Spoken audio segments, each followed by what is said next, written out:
नमस्कार मंडळी, कसे आहात तुम्ही सगळे.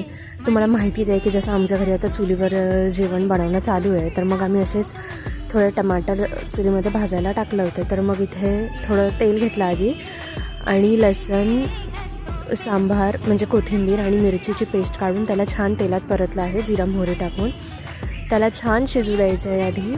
आणि मग त्यानंतर जे आपले बेसिक मसाले असतात, जसं मीठ, धने पावडर, हळद पावडर, मिरची पावडर आणि गरम मसाला, ते थोडं सगळं टाकून छान त्याला परतून घ्यायचं आहे, नीट परतायचं आहे. आम्ही हे असंच थोडं ताव्यावर केलं होतं, पण तुम्ही कढाईमध्ये वगैरे कराल जर तुम्ही कराल. आणि मग त्यानंतर ते जे भाजलेले टमाटर होते ते छानपणे कुस्करून त्या मसाल्याच्या मिश्रणात टाकायचे आहे. छान त्याला परतायचं आहे, थोडंसं शिजवायचं आहे त्याला, जास्त नाही. आणि मग चवीनुसार थोडीशी साखर आणि कसुरी मेथी तुम्हाला त्यात घालायची आहे. आणि अशा प्रकारे छान झणझणीत आणि खूप तोंडाला चव देणारी अशी टमाटरचा ठेचा तुमचा असा इथे तयार होतो आहे.